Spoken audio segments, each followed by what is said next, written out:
Kenalkan, nama saya Alif Badrika Parkesit, NIM 1351918 dari Prodi Teknik Informatika. Nah, saat ini saya berkuliah di ITB, Prodi Teknik Informatika, tingkat 3, dan pada kesempatan kali ini saya akan membahas hasil bacaan saya terkait buku Seven Habits of Highly Effective People by Stephen Richards Covey. Jadi tujuan dalam pembuatan video ini adalah untuk memenuhi tugas dari mata kuliah Sosioinformatika dan Profesionalisme terkait membaca buku pengembangan diri, kemudian membuat laporan dalam bentuk video, mempresentasikan hasil dari apa yang telah saya baca. Ya, berikut ini adalah video dari hasil yang saya telah baca dari buku Seven Habits of Highly Effective People by Stephen Richards Covey. Oke.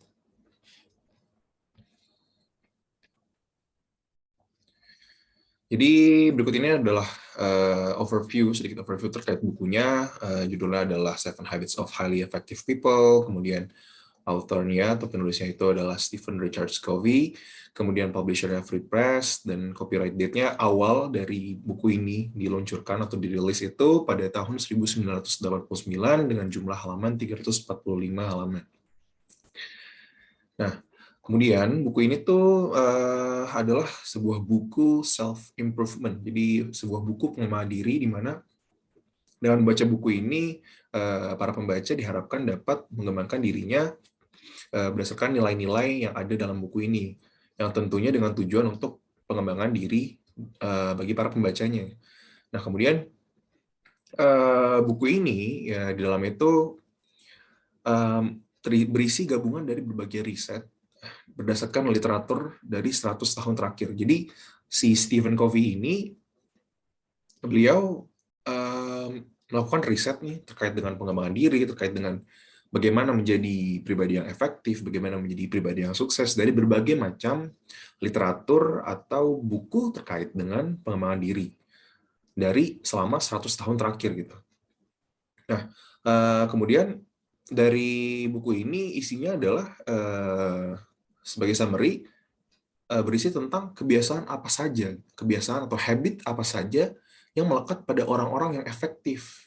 Not just effective, but highly effective. Gitu. Jadi, bukan hanya kebiasaan yang membawa kita menjadi orang yang efektif, melainkan menjadi orang yang highly effective. Nanti pada bahasan selanjutnya kita juga akan membahas apa itu pengertian efektif, kenapa efektif, dan penjelasan-penjelasan apa saja kebiasaan-kebiasaan tersebut. Gitu.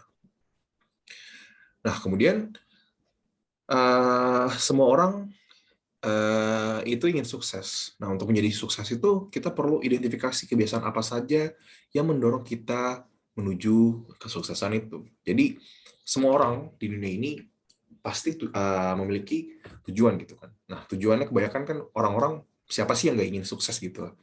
Nah, untuk mencapai kesuksesan tersebut, untuk mencapai goal kesuksesan itu ada beberapa kebiasaan yang membantu kita untuk mencapai goal itu. Jadi di dalam buku ini akan dibahas satu persatu kebiasaan-kebiasaan yang membawa kita menuju kesuksesan kita.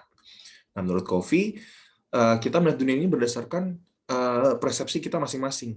Dan untuk merubah situasi itu, kita harus merubah diri sendiri. Dan untuk merubah diri kita harus juga merubah persepsi kita terhadap masing-masing.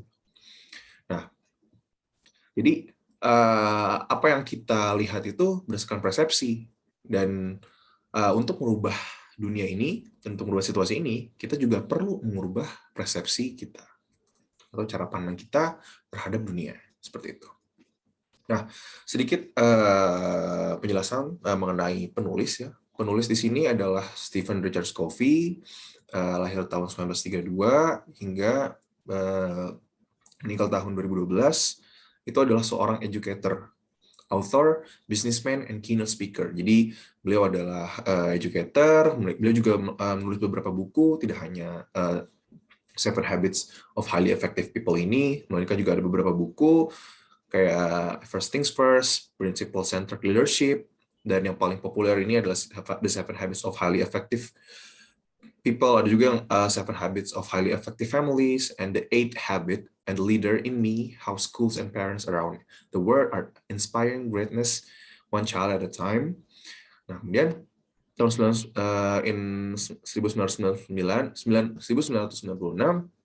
Time Magazine named him one of the 25 most influential people. Jadi bahkan saking berpengaruhnya Stephen Richard Covey ini, majalah Time Magazine yang sudah terkenal itu memberikan penghargaan beliau sebagai 25 orang paling berpengaruh. Nah, ketika kematiannya, saat itu adalah seorang profesor di John M. Huntsman School of Business at Utah State University. Gitu.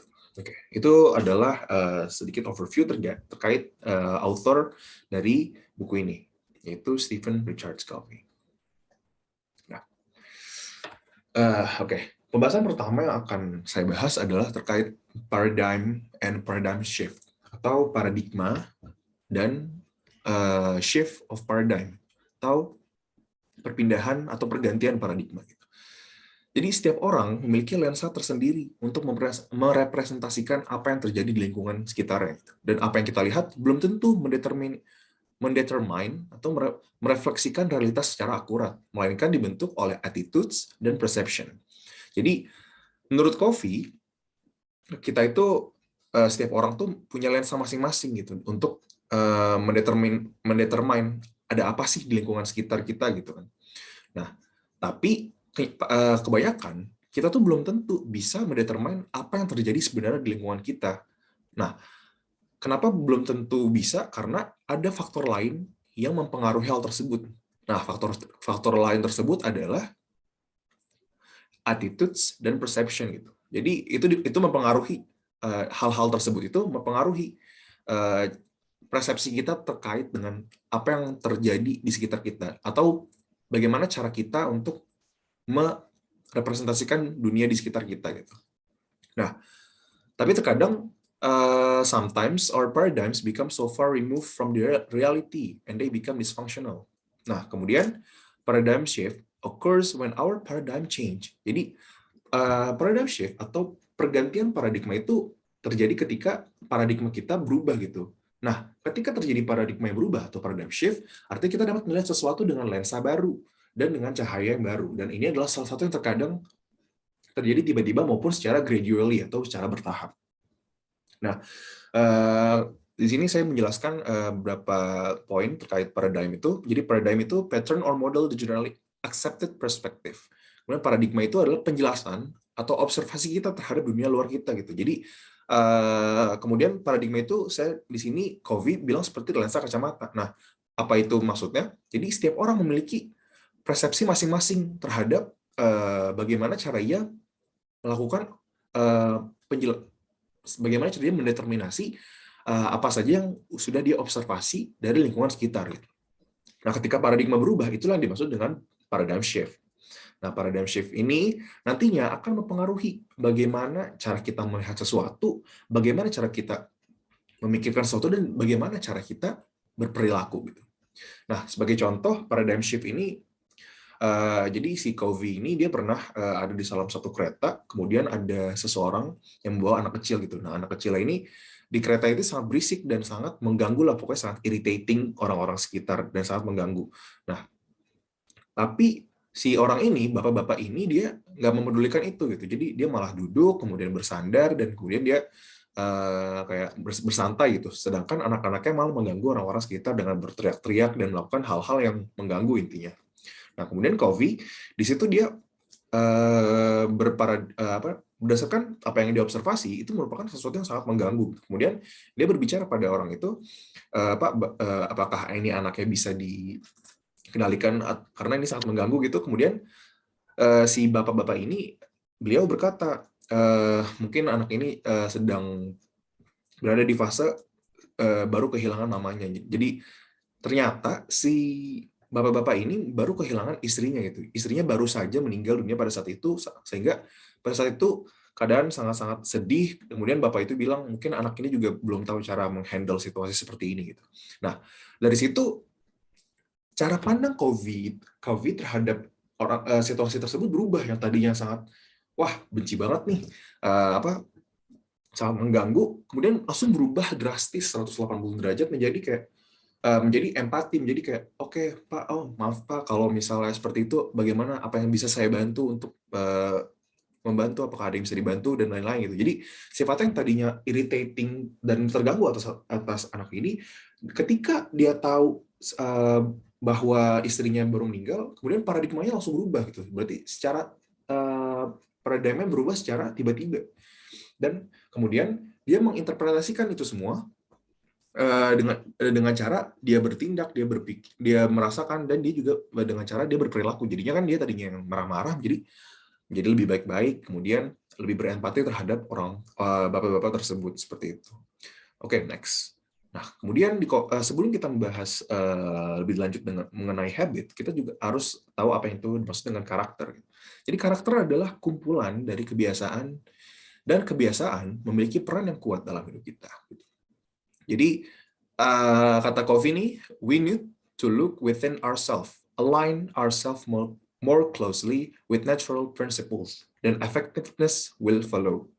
Jadi menurut Covey, emotional pain, stunted relationship, dan kekuatan yang ada dalam diri kita untuk mencoba sesuatu, kekuatan dari kita untuk gagal itu adalah sesuatu yang dibawa oleh ketidaktaatan kita pada yang namanya natural principles, atau sepertinya yang disebut dengan karakternya. Jadi menurut Covey ini, kita tuh harus lebih melihat ke dalam karakter kita. Kita harus lebih mengenali karakter kita. Nah, sehingga kemudian kita bisa align ourselves more closely with natural principles, dan effectiveness will follow. Jadi kalau kita bisa lebih align more closely dengan natural principles, maka nanti effectiveness bakal follow gitu, bakal mendatangi hidup kita sendiri gitu.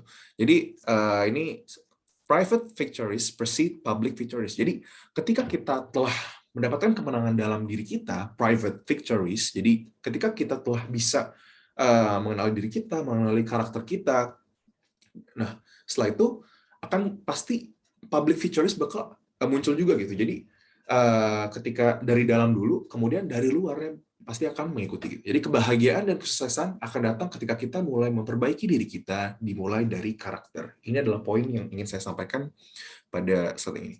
Oke, next. Nah, jadi ada metode yang namanya inside out.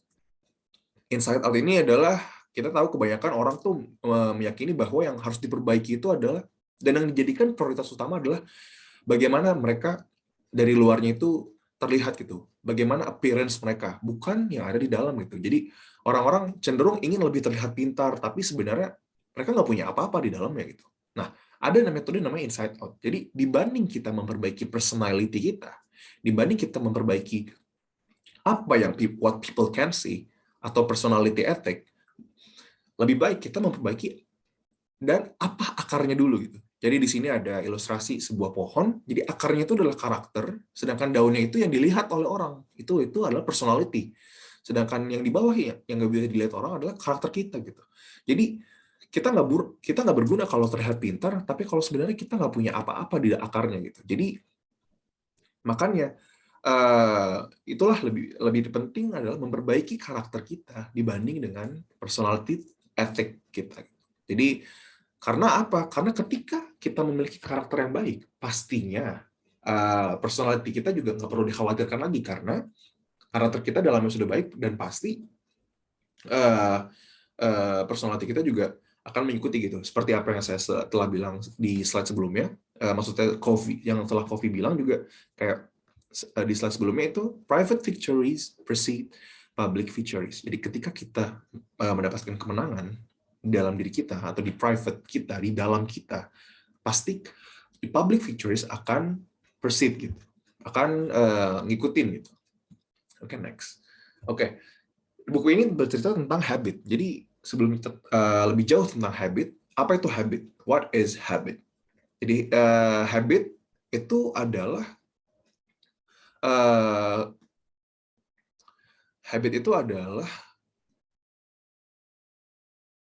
terdiri dari tiga komponen habit, yaitu kemauan, kemampuan, dan pengetahuan. Jadi desire, knowledge, and skill.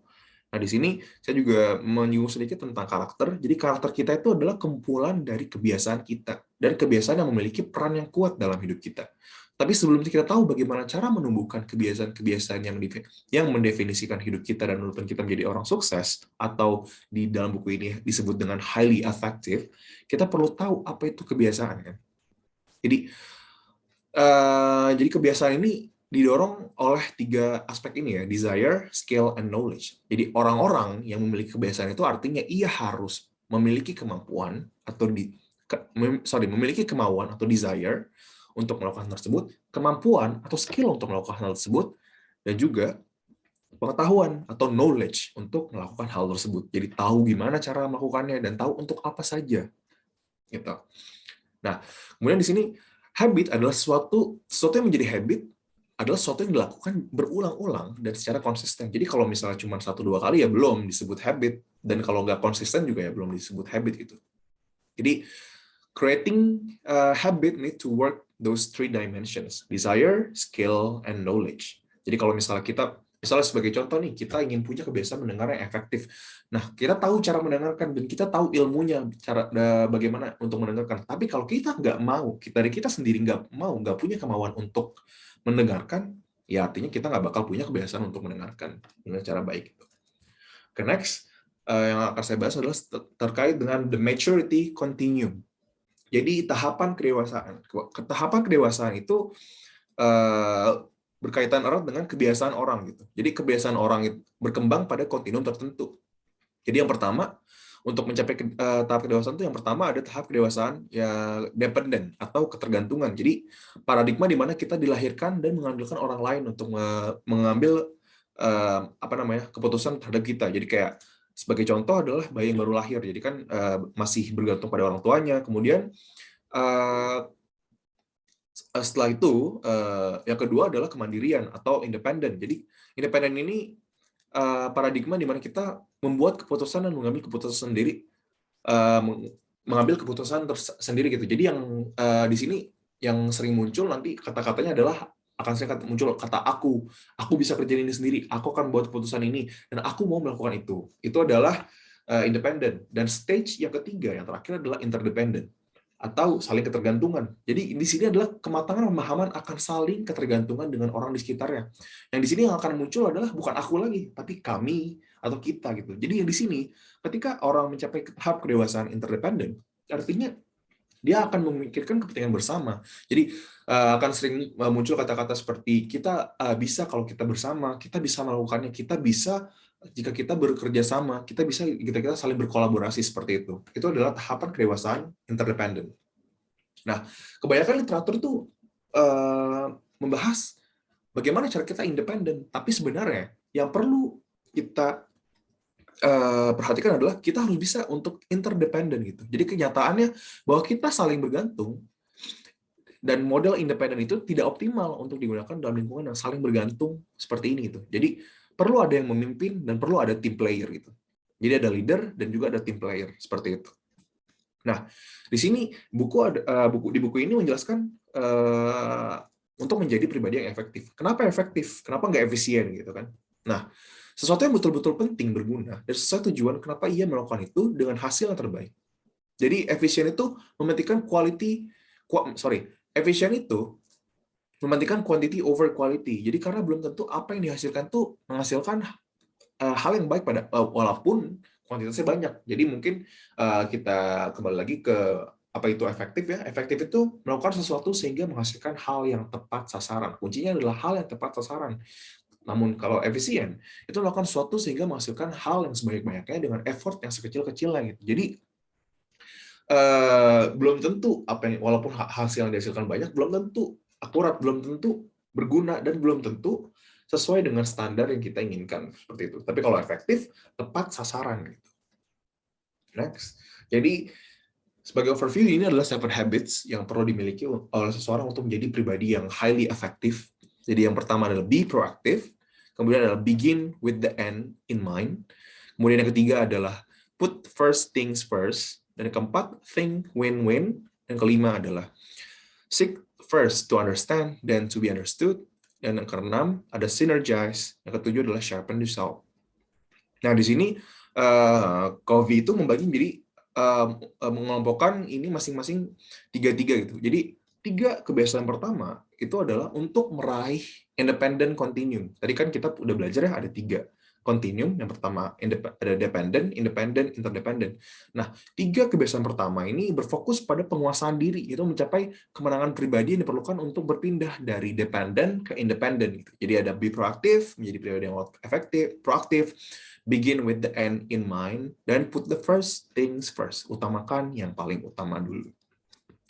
Dan yang kedua, itu adalah transisi dari independen. Ketika kita sudah bisa independen, kemudian berfokus untuk sinergi dan kerjasama gitu. Jadi untuk mencapai kemenangan bersama yang diperlukan untuk berpindah dari state kemandirian atau independen ke interdependent atau saling ketergantungan.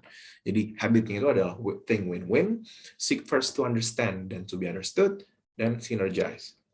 Dan yang terakhir nih, kebiasaan ketujuh ini adalah salah satu pembaruan dan perbaikan terus-menerus. Jadi membangun diri sendiri, kemampuan produksi pribadi. Agar efektif, seseorang harus menemukan keseimbangan yang tepat antara benar-benar memproduksi dan meningkatkan kemampuan seseorang untuk menghasilkan. Ini yang terakhir, sharpen the saw. Jadi kita harus terus improve secara kontinu. Itu semua. Jadi nggak boleh hanya di state itu saja. Kita harus tetap harus sharpen the saw, harus diasah terus menerus itu untuk menjadi pribadi yang lebih efektif lagi gitu. Jadi nggak di situ-situ aja. Oke, jadi yang pertama, be proactive. Highly proactive people recognize their responsibility. Jadi orang-orang yang proaktif, dia tahu apa tanggung jawab dia. Dan their behavior is a product of their own consciousness based on values rather than a product of their condition based on feelings. Jadi apa orang-orang yang proaktif ini, dia tuh berperilaku berdasarkan kesadaran dia dan apa nilai-nilai yang dia pegang daripada feelings-nya gitu. Jadi orang-orang proaktif fokus pada hal-hal yang benar-benar dapat dilakukan gitu. Perubahannya bisa dimulai dari dalam, dan orang yang sangat efektif membuat keputusan untuk meningkatkan kehidupan mereka melalui hal-hal yang dapat mereka pengaruhi daripada hanya bereaksi terhadap kekuatan eksternal. Jadi orang-orang yang proaktif itu intinya yang nggak diem doang. Jadi the more I work on my character, the less I worry about my personality. Lawannya orang proaktif adalah orang reaktif. Jadi kalau kata orang yang reaktif tuh, udah nih nggak ada yang bisa lagi dilakuin, udahlah nyerah aja gitu. Tapi kalau orang yang proaktif, dia oke, kita harus cari pendekatan lain. Oke, kita harus cari cara lain. Gitu. Itu adalah tentang proaktif. Yang kedua adalah begin with the end in mind. Jadi kata Covey adalah take the time to develop a mental image of what we want to accomplish and be. Jadi kita semua tuh harus mulai dengan menggambarkan. Kita kalau perlu kita buat waktu untuk menggambarkan apa yang ingin kita capai, tujuan apa yang ingin kita capai. Jadi mental image of what we want, accomplish and be. Jadi mental image itu bisa a picture, a goal, a plan, a blueprint, a destination, atau definisi kamu tentang sukses. Jadi di sini yang harus ditekankan adalah kita harus tahu apa yang ingin kita capai. Jadi tujuan akhirnya itu apa. Kemudian ketika kita sudah tahu apa yang ingin kita capai, kita udah tahu the end of the mind, yang kita lakukan adalah kita lakukan reverse engineering. Jadi kita buat small steps dari apa goal yang sudah ada, kemudian kita reverse engineering step-step apa saja yang kita perlukan untuk mencapai goal tersebut. Itu adalah yang kedua, yaitu begin with the end in mind. Oke, yang ketiga adalah put the first things first. Jadi lakukan yang terpenting, bukan yang terurgent. Jadi kita itu nggak boleh fear of missing out. Kita tuh lakukan apa yang menurut kita penting, atau apa yang harus diutamakan untuk dilakukan. Bukan yang urgent, bukan yang oke, kita harus cepat lakuin ini gitu. Nah, di sini Covey bilang kita tuh yang perlu kita lihat adalah untuk menjadi pribadi yang highly efektif, bukan yang ada di kuadran 1, melainkan yang ada di kuadran 2, yaitu yang penting tapi yang tidak urgent. Kenapa nomor 2? Karena kalau kita masih memiliki hal-hal urgent, artinya kita memiliki sistem yang belum bisa mengeliminasi hal-hal urgent tersebut. Sehingga yang seharusnya kita perlu lakukan adalah kita perbaiki sistemnya terlebih dahulu, yaitu kita perbaiki yang penting dulu, sehingga ke depannya kita tidak akan memunculkan hal-hal yang tidak, sehingga kemudian kita tidak perlu mengkhawatirkan lagi hal-hal urgent yang akan terjadi, karena dengan sistem yang sudah lebih baik, nantinya harapannya tidak ada hal-hal urgent yang akan mengganggu keberjalanan kehidupan kita ke depannya, seperti itu. Yang keempat adalah think win-win. Win-win is a frame of mind and heart that constantly seeks mutual benefit in all human interactions. Jadi jangan mikir kita tuh mau menang sendiri, pikirlah menang-menang gitu. Jadi apa salahnya kita kalau menang, kalau lain juga menang gitu. Bagaimana caranya kita supaya untuk menang terus, karena efeknya ketika kita menang terus, menurut Covey ini bakal menjadi compounding effect. Jadi ketika kita bersama orang-orang yang kalau misalnya sama kita ikutan-ikutan menang. Jadi kalau misalnya kita menang, mereka bakal mikir, oke, berarti kalau sama dia bakal menang terus, jadi kita mau sama dia. Nah, itu nantinya kata Covey ini akan terbentuk opportunity, yaitu mutual trust. Jadi ketika kita sama-sama menang, dan ketika pihak-pihak lain juga menang, nanti bakal ada yang namanya trust, dia trust satu sama lain gitu. Nah, dari situlah yang nanti akan berdampak positif juga untuk kehidupan kita. Jadi, think win-win, bukan win-lose. Jangan mau menang sendiri. Nah, yang kelima, ini adalah seek first to understand, then to be understood. Jadi, ini adalah as simple as be empathic. Jadi, bersikap empati terhadap orang lain. Jadi, ketika kita berkomunikasi, kita tuh jangan mau ngomong terus gitu. Jangan mau didengarkan terus. Kita harus belajar bagaimana menjadi empati. Kita dengarkan apa yang orang lain bicarakan. Kita dengarkan, kita menganalisis gitu apa yang orang lain bicarakan, sehingga kita mengerti dahulu, kemudian baru kita berbicara. Jadi orang-orang yang highly effective itu dia understand dulu, baru to be understood. Jadi nggak kebanyakan ngomong, jadi ngomongnya dikit doang, tapi dia mengerti apa yang orang lain bicarakan, dia bersikap empati terhadap orang lain, kemudian baru dia kemudian dia bisa mengetahui apa yang orang lain tersebut butuhkan, sehingga efektif. Yang keenam adalah synergize. Jadi the sum is greater than the separate parts, and together we are stronger. Jadi ini synergize itu as simply as kita tuh harus lebih baik bersama daripada sendirian gitu. Jadi together we are stronger. Jadi kita harus think exponentially. Kita jangan bekerja sendiri, cepat-cepat sendiri, tapi yang hasilnya nggak kemana-mana gitu. Kalau kita mau melaju jauh, kalau kita mau go far, kita harus bisa kerja bareng-bareng kayak gitu. Jadi dua kepala lebih baik dari satu. Kemudian yang terakhir ini adalah sharpen the saw. Jadi biarkan diri kita tuh tumbuh dengan mempertahankan program yang seimbang dalam 4 bidang ini. Jadi ada 4 bidang: physical, social, atau emotional, spiritual, dan mental. Jadi gimana cara kita mengembangkannya? Dari fisikal mungkin bisa olahraga, makan makanan bergizi. Kalau di emosional, di sosial ini kita juga harus sosialisasi, jangan hanya sendiri-sendiri doang. Terus kemudian dari spiritual mungkin kita bisa meditasi atau beribadah sesuai kepercayaan agama masing-masing. Kemudian dari mental kita juga bisa melatih dengan cara menggambar, membaca buku, atau memvisualisasi, atau mendengarkan podcast, dan lain-lain. Jadi kita tuh nggak boleh bekerja terus-menerus gitu, tapi kita lupa untuk sharpen these things gitu. Jadi kita harus tetap menajamkan keempat bidang ini, supaya apa? Supaya nantinya kita akan menjadi pribadi yang lebih efektif lagi gitu, nggak hanya di situ-situ saja seperti itu. Nah, terakhir bahkan Covey juga bilang kalau misalnya ini adalah habit-habit yang dibutuhkan kalau misalnya kita nggak mau menjadi orang yang sukses. Habit itu adalah satu, reaktif. Berarti ini adalah lawannya proaktif. Kemudian begin with squad in mind. Jadi kita nggak usah mikirin tujuannya apa dulu. Jadi udah jalan aja. Kemudian yang ketiga itu put first thing last. Jadi yang utama nggak diutamakan. Terus think win-lose, jadi maunya menang sendiri. Yang kelima, seek first to talk then to listen. Ini artinya dia mau ngomong terus tapi nggak mau ngedengerin orang. Dan terakhir, kemudian ada be an island, atau dia nggak bersosialisasi, jadi maunya sendiri aja, kerja sendiri aja lah, bodo amat lah orang lain gitu kan. Dan yang ketujuh adalah burn yourself out, jadi sibuk sendiri tapi nggak pernah sharpen the saw gitu. Jadi dia nantinya akan menjadi orang yang di situ-situ aja. Jadi seperti itu. Jadi mungkin sekian yang bisa saya sampaikan terkait buku Seven Habits of Highly Effective People. Terima kasih.